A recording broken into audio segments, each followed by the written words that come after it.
Welcome to Moving Day here at the 2025 Rocket City Blast, presented by Westside Disc. We are switching venues to Sunshine Oaks on ironically what is a rainy day. Back in the booth, it is Felix Vega joined by Conrad, a new course, a little bit more of a scoreable stretch for these guys, although we just saw these guys shred the back nine of the previous day, but a little bit of different scoring conditions as you're going to see as we approach this round here. Yeah, one thing to take into consideration was the rainfall that we had before the event and what it did to the ground. And so what the players can expect as far as the ground play, it's going to be a little questionable. Absolutely. Starting off on this card, we have J.J. Campbell shooting a 10.56 rated round one. Get to see a lot of his game here.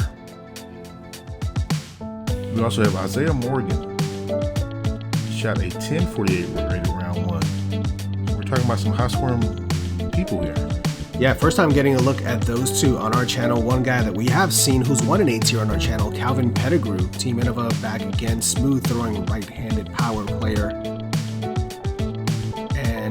Zach Arlinghaus, a little lefty with the righty forehand, Team Discraft, shooting 10.41 during round one as well. We're going to start things off on hole one. Par 4, 623 feet. Straight shot on hyzer, finishing off to the left-hand side of that red basket that you see, which is the short pin. There's also a mandatory, which forces you down a hallway on the left-hand side. Once you navigate that last mando and the skinny tree there, you're just going to punch up through that hallway and give yourself the look. There is an OB creek behind the back of hole one's basket as well. Only real danger there on the second shot. Leading off. It's also OB left. Alabama, J.J. Campbell. J.J. the young gun. I believe he won an event at the Admiral not too long ago. We like that course.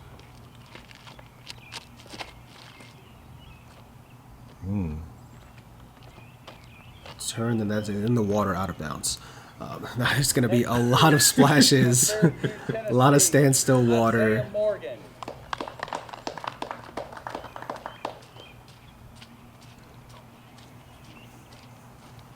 Isaiah Morgan, first time getting a look at his game.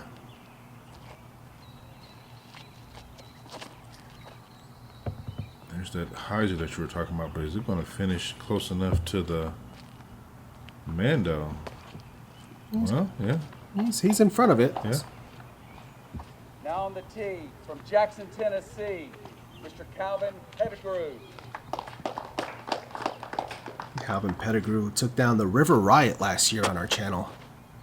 The spectacular showing out there across those two courses, which don't feel that dissimilar. McFarland and Cypress kind of have a similar feel to the two courses that we're playing out here for this event.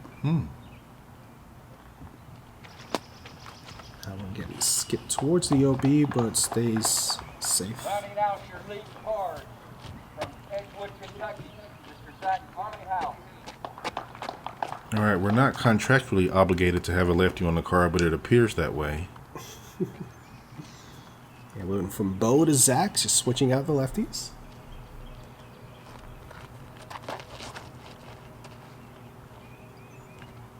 Zach putting a good move on that. That right there looks like his center where you want to be. Yeah. Very nicely done there. And it also happened to land in the dry spot. About as dry as you can ask for you out here. I don't think there's a real dry spot, quote unquote, anywhere on this course. His right didn't now. land and splash. Yeah. JJ kicking up water as he treads through. Hit a tree? Thank you, tree. That right there definitely kept him in bounds. Yeah, it did. It's an overcast day, slight breeze here and there throughout the day. Nothing really too crazy that's going to affect most of the flights of the disc today, but really just the footing and the ground play are going to be the main obstacles here. I'll also just put in grip potentially with wet disc. Yeah. The OB is not the actual creek. I believe it's beyond the creek. There's a fence line back there. That one is going to find the OB left, unfortunately. He's just past the barbed wire. Yeah.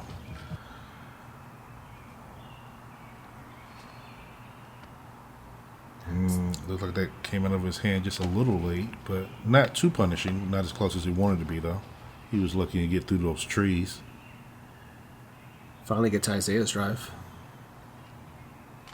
Having a turnover, and that stays safe after hitting high on the tree limbs. Pretty challenging hole to start. Playing over par to start for these guys. 0.11 over par so far, that one. That was splashed. Yeah. Okay. Okay, all right. Take them how you get them. Yeah. I don't think I've seen one go in like that and not hit chains. Yeah, I think straight out.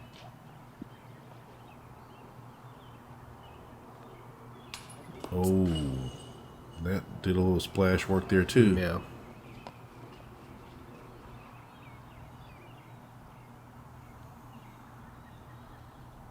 Trying to minimize the damage here. He's already gone OB. He's missed the putt. Needs this. Oh. Not going to get it, unfortunately. A little bit of a rough start here for Pettigrew to start the day. Yeah. Isaiah. Solid.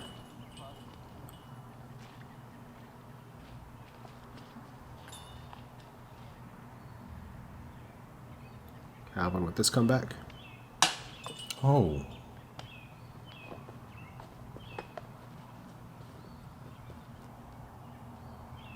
Fortunately, that's going to be a 4 putt for Calvin. Meanwhile, Zach with the birdie. Getting him to 13 on the day already.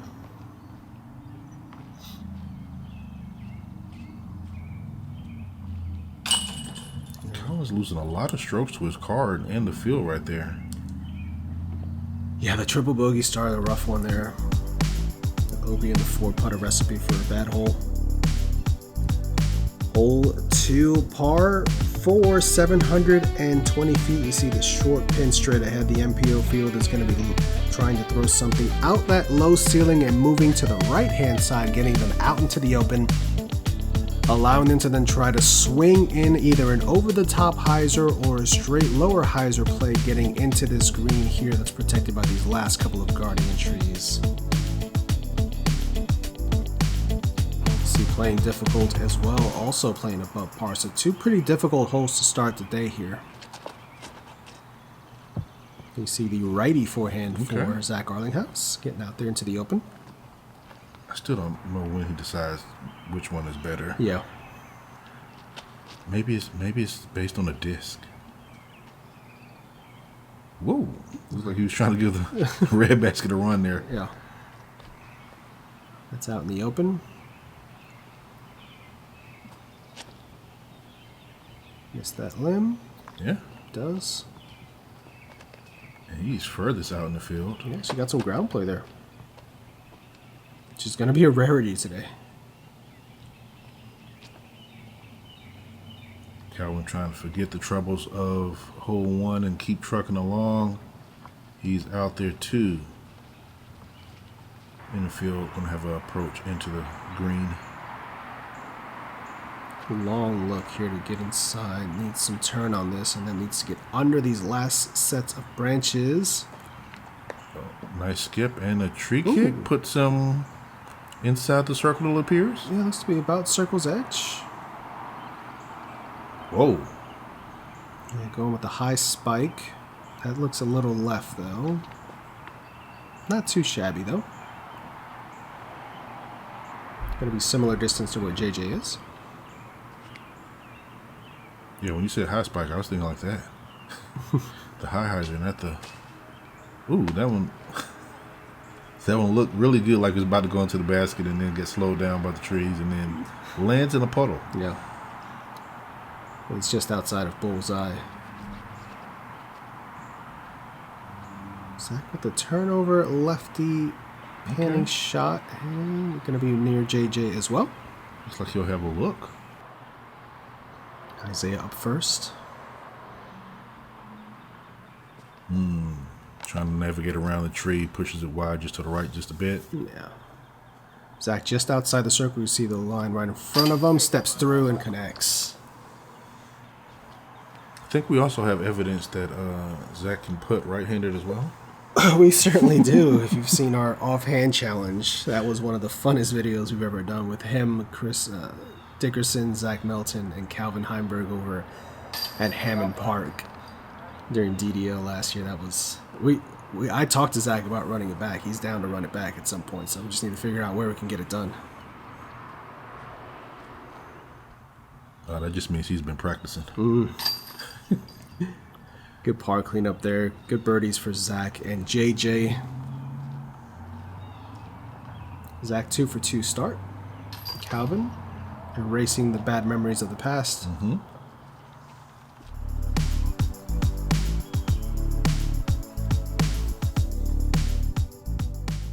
Does it concern you how much Infinite Discs uses your likeness in their marketing?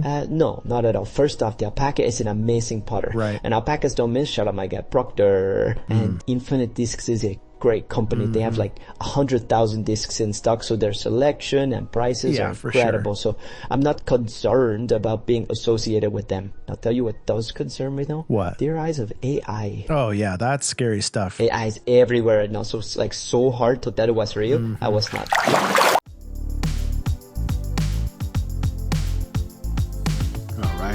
Another par 4, hole 3, 616 feet.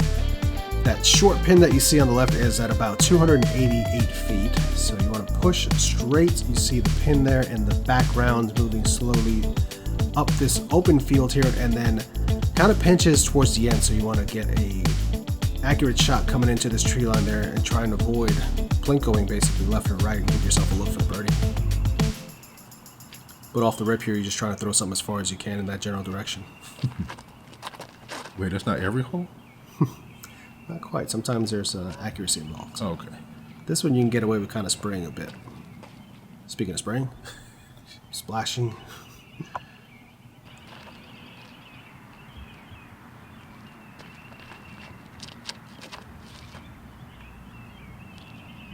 Is that going to come out?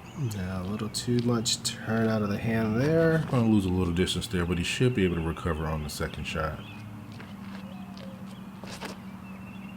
You know this guy can send it. Pushing that right side. And getting into the tree line. Okay. On the right. Impressive. So that means he's going to have to play across inside the trees? Yeah. We'll see if he's got a clean line to get there. See a lot of height and turn on this one. Drifting right.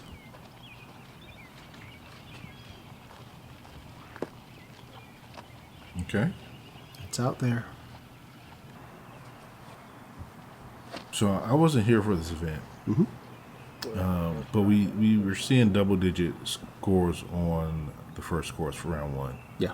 Are we expecting the same here? This is very scoreable. I think under normal conditions, I would expect a 13, 14, something like that on this course as well. I don't know if we're necessarily going to see that today with course that. playing, like it is right now. Vessi's doing their job here, keeping the feet nice and dry. Vessi.com. Another commercial. Another one. We love you guys.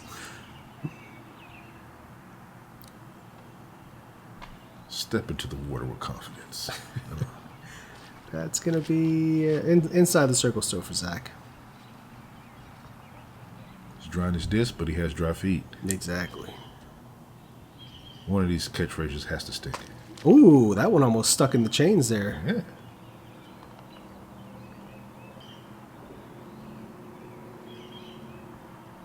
Isaiah with a nice forehand approach. Here we see Calvin playing across. Okay. Looks like he does have a line indeed. He does. He gave it a slight bid there. Little eagle run. JJ for birdie. But You're going to see throughout the day, JJ is solid putter up the disc. Very smooth, consistent stroke. Looks like the hands weren't quite as dry as he would have liked. yeah. I mean, I'm watching this and my hands just feel wet. Yeah, there was just no way of staying dry.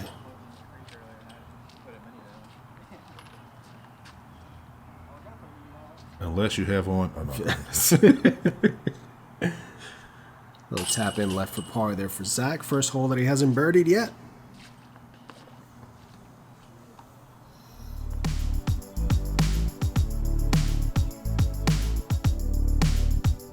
We come to the island hole. Par 3, hole 4, 303 feet.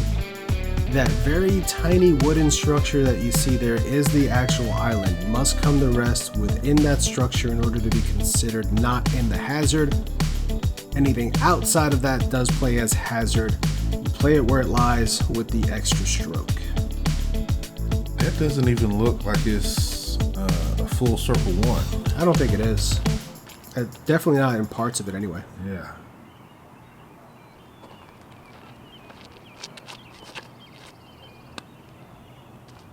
Hates it. Left side.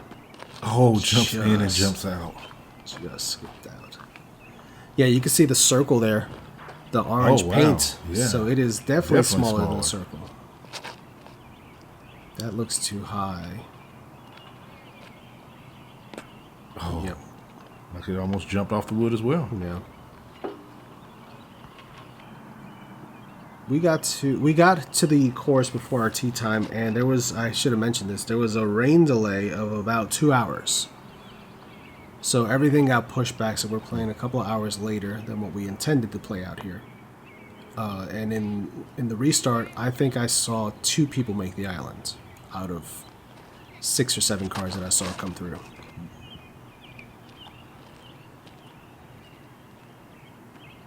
And that was one of them. That's the third, I think. I did want to shout out, I did get to see an ace while we were waiting for our card to go off. Josh Coghill with the Simon Line Balance. Wow.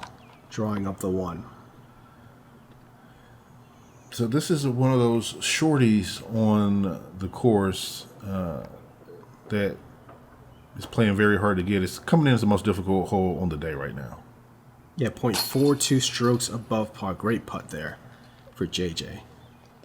It's pretty much par or worse for the most part for the field. There's not, I mean, 16% got birdie or better out of this entire field. 29% birdies, and then 48%. So nearly half the field getting bogey or worse on this hole. A couple of very solid putts though. But we just saw Calvin cleaning up the bogey.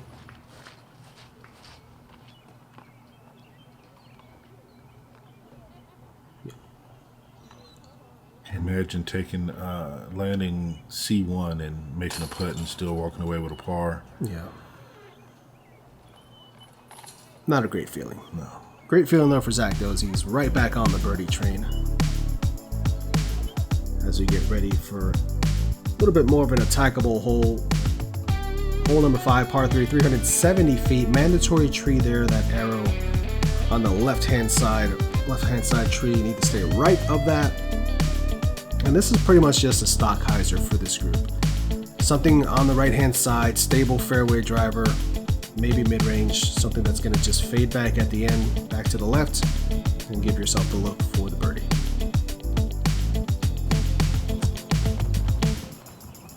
Maybe not a stock hyzer for this guy though, but if that Mando was the other way, it would be. Nah, he doesn't need it. It's not quite holding. He threw a shot on, I think, hole 2 that stayed a lot better than that one did. Yeah.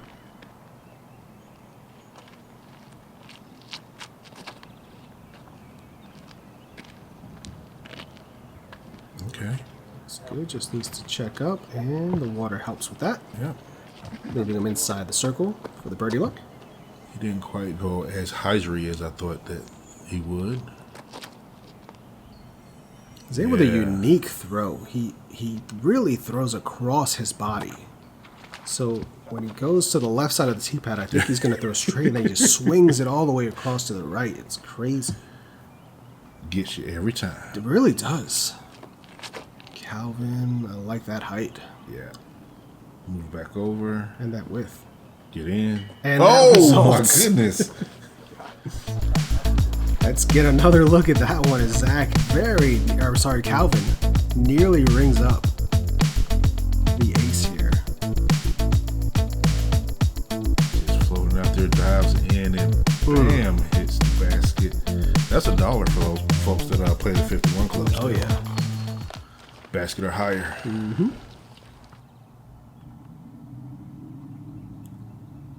I see the long bid. Good run at it. Mm-hmm. Hole 7 coming in just under par, 0.06 below par. Good run there for Zach as well, just a touch low. Yeah, I think he was coming in close to the middle of the pack as far as difficulty. Seen some strong putts from JJ so far. Needs this one for the birdie. And gets it. Mm-hmm. Very committed, very consistent release. Really digging his game. I want to know what he's listening to. What if it's like Shakespeare? Books on demand. Man, that'd be so awesome.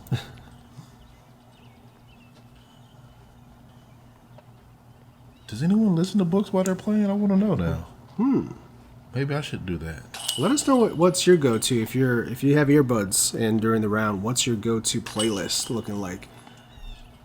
What's grooving on your ear while you're trying to get these birdies out here on the course?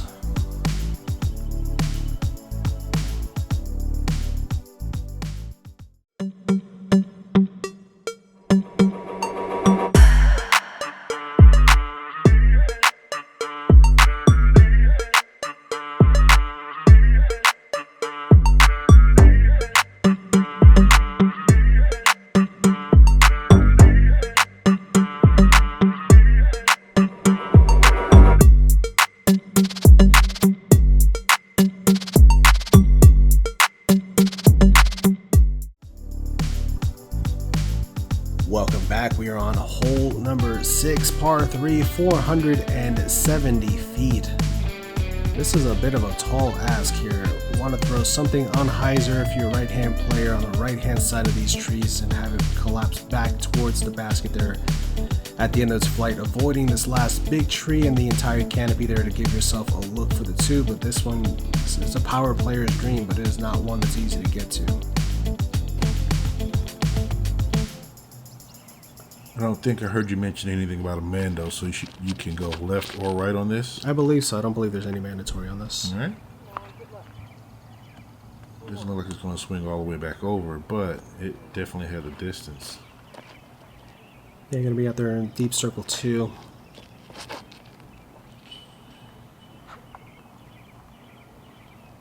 A little high, but does it have the push to get there?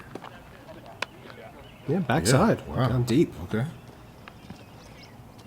And Jack lining up the left side.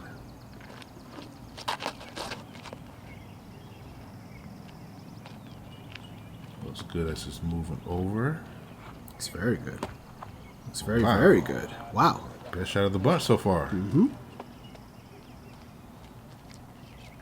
Zach mentioned that he didn't think this was actually playing at 470 because he didn't think he had the ability to throw something on hyzer and go past the basket at 470. So it might be a little bit shorter than what it's actually playing at. Don't sell yourself short, Zach. Yeah, or he just has, 500 foot on hyzer in the tank and doesn't know it. Yeah. Ooh, great run. Great bid. Right side nub, unfortunately, didn't quite bring it in. Calvin inside the circle. Mm-hmm. Gets it to go. Strong birdie. Strong putt. Yeah. You knew the change, the pole, and the flag. All of it got shook. Oh, left side. Calvin here. Making his birdie putt. Showing off the vest. He's in the water again. And JJ misses his off to the left just a bit. So we've seen some really strong putting by him in this particular hole. We've missed 2 good approaches here. So he's going to have to tap in for his bogey. uncharacteristic for sure there for JJ. All right, hole 7. This one, par 3. Difficult left to right shot here for most of these guys, and you're playing back over this water out into this green here, which is very protected. 288 feet. Definitely attackable, but it is a particular shot shape you need to execute. Mm-hmm. And this one came in just middle of the pack at the most, 9th as far as difficulty. So right there, dead middle. Oh, okay. And 2 basket hits already in the front 9. What is going on with these guys? Arlinghaus this time.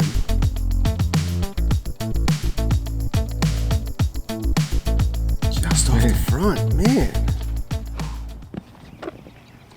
Calm, cool, and collected like he does it every day.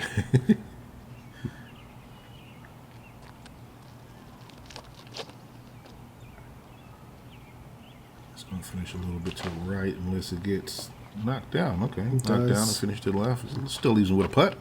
Yep. Looks like you're trying to. It looks like a lake that's right there. Yeah, you'll see in a bit when they go to cross it. But I'm pretty sure that that's still inbounds. It's just a collection of water, right? Yeah, there is OB though.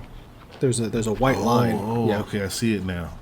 So yeah, that's what they're having to cross here. But there is OB on the left side there.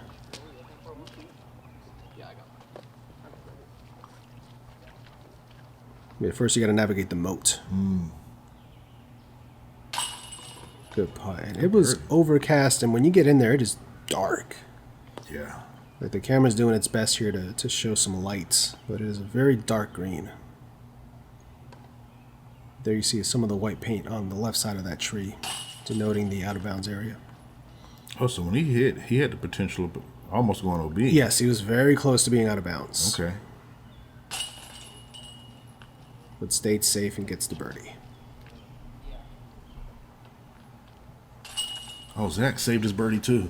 He did. Good job. Stayed put after hitting.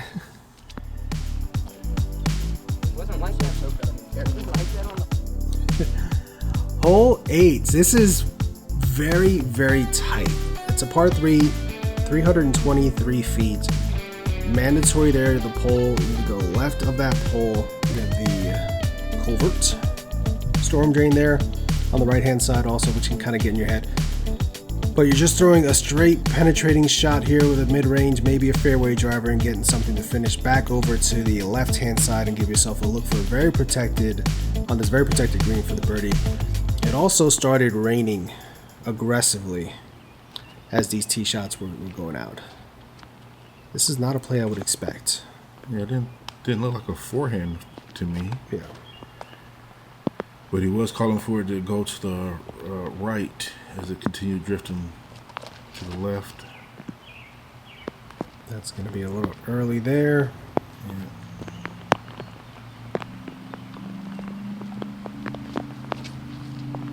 Just made it past. I will say I got to play this course a little bit while I was doing the whole previews, and I hit that pole on the right-hand side 5 out of 5 times. And then I just picked up my disc and walked away. You realize it's not the target, right? Yeah. If it was the target, you'd be on point. Yeah. That's more of the shot that I was looking to expect. Yeah. And even that right there looks like it may leave him with a tricky putt. Yeah.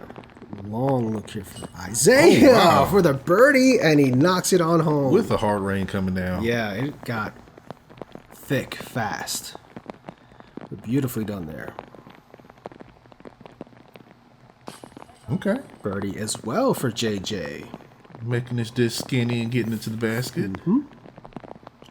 Did miss an upshot for Calvin as I was getting rain gear prepped and everything, so this is where his second shot landed. So this is his par look. Again, want to shout out our buddy Tom Neiman, who was out there running a camera for us on this nasty weather day, but he was a trooper out there just trekking along through the puddles and in the rain.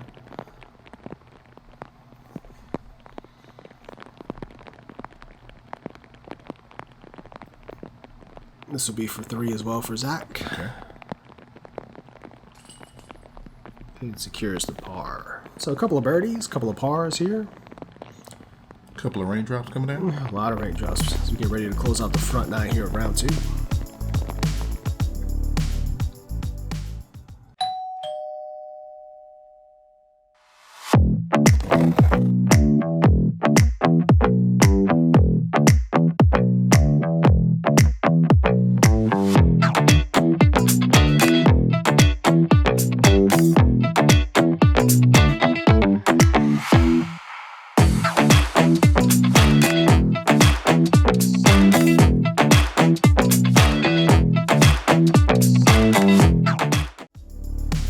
shout out to Squatch Disc Golf for their incredible bags. Head on over to squatchdiscgolf.com, get yourself a bag, use the code ACERUN and save yourself some money. Lifetime warranties. We've had ours for a couple years now and they're still in great shape, so they do things right.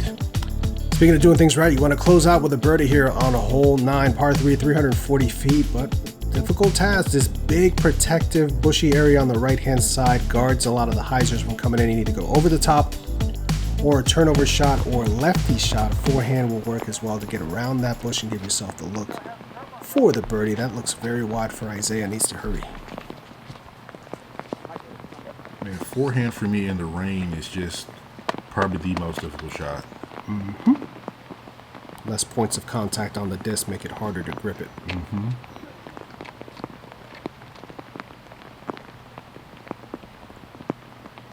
JJ also lining up the 2-finger. Gonna swing back. It does, but it's gonna leave him with another lengthy putt. Yeah. Calvin going up and over. Looking to push the backside of the green here. Oh, it spikes Oh, wow, it right next to it.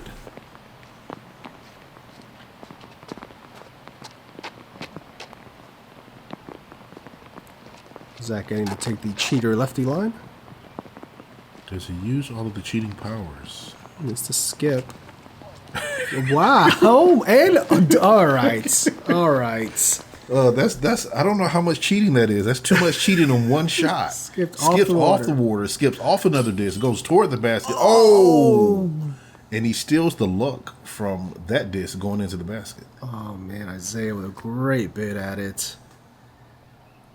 JJ, yes. That was a good putt. That's more of what we're used to seeing from JJ.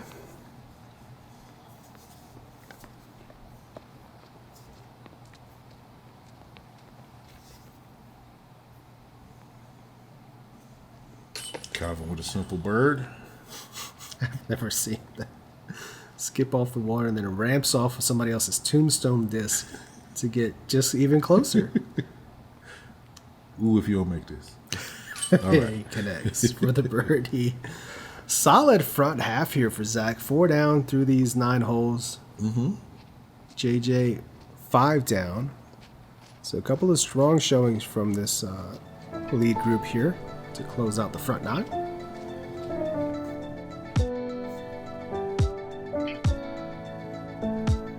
Yeah, so checking out our card there, we have 5, 3, 2, and 6 down from Zach. That last hole there. Seeing how they stack up against the field here, they are still in contention. We have Benjamin Wagner up there, a couple of holes ahead of him, challenging JJ. Grady also making a push. He's storming up that leaderboard. One name to keep an eye on. A lot can still happen though. We still have 9 more holes left on this moving day before we head back to John Hunt for the final day of the Rocket City Blast. Check us out on all of our socials. Stay up to date with everything coming out. Appreciate you guys checking out the action. We've got 9 more holes left on this very muddy, very wet track left. Come on back and check out all the action from round 2 of the Rocket City Blast.